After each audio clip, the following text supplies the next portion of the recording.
Hey guys, my name is Alex Vanover. I'm a team pilot for FlightClub. Now, if you guys are new to racing, you're going to want to stay tuned because we are doing a racing series where we're going to be covering all kinds of different topics regarding to racing, how to fly through gates, how to do Jacob's ladders, what to do when you're under pressure. We're going to be covering all those things in a whole series of videos, and you guys are going to want to check it out right now.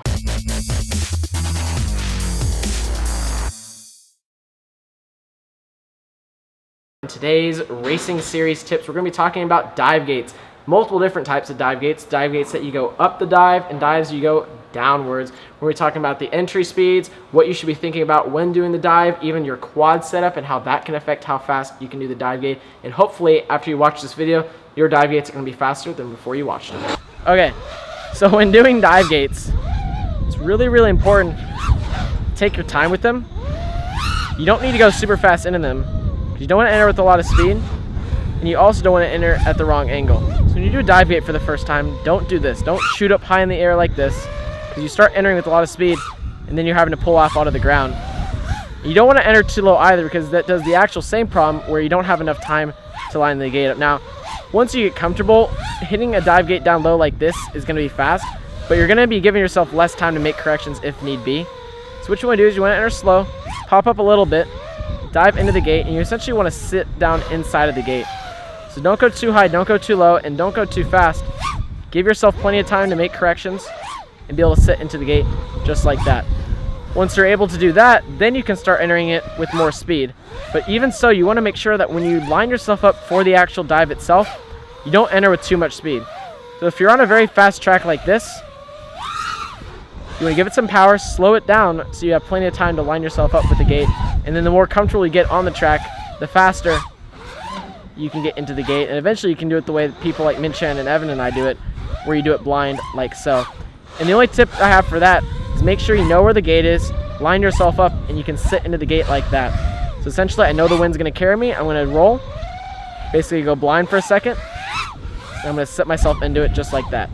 So I'll show you a few more. And once you get that, it's a really rewarding feeling.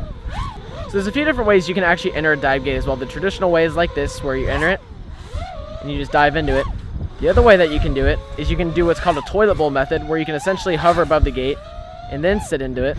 The benefit of doing that is when you're hovering above the gate like this, you get some extra time to line yourself up, but the downside is you don't really get to slow down your momentum. And also, if you're toilet bowling above the gate like this and someone else comes in to dive, they could potentially hit you, and that's a mid-air situation.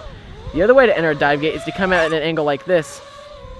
And that's actually one of my more preferred methods of entering a dive gate personally, but sometimes it's not the fastest method. Sometimes the fastest method is to go a little bit blind like that and sit into it. But it comes down to the type of track you're on as well. Some tracks you're coming at an angle where entering it from a 45-degree angle just like that is actually a faster method to do it. It just depends on what you guys want to do, and you just have to play around with it depending on the track. Now when you're going up dive gates, there's really only one method of doing it. Now you don't have the altitude to play with, so what you want to do is you want to slow down and you want to pop up through the gate. Now this dive gate's sitting relatively low across the ground. Other dive gates are way up in the air like that. What you want to do is you don't want to enter with too much speed, because then all of a sudden you're trying to slow down and you're actually losing time and efficiency doing that. It's never a bad idea to actually enter it too slow. If you're entering it from a fast track, what you can do is you can start slowing down like this.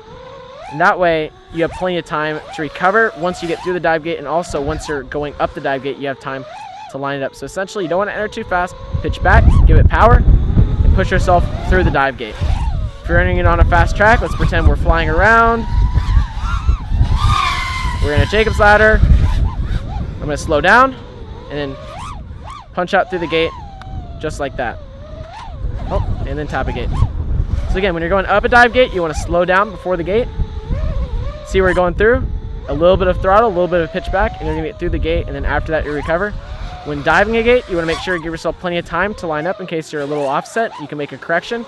Don't worry about entering with too much speed, and then once you do these little tips, you can enter dive gates fast and blind, just like that. Alrighty guys, I hope you're enjoying these tip series. Be sure to let us know down below in the comments what types of tricks or what types of race elements or really anything regarding racing you want to learn and we'll be sure to cover it in a future video. Also, let us know what you thought about this tip series, what you liked, what you didn't like. And yeah, thank you guys so much for watching this video. Check out the links in the description down below to see what gear we're running. And hope to see you guys at a future race. Hope these tips are helping you guys, making you faster on the track. Thank you so much for watching. Hit subscribe, like the video if so, and we'll catch you on the next one.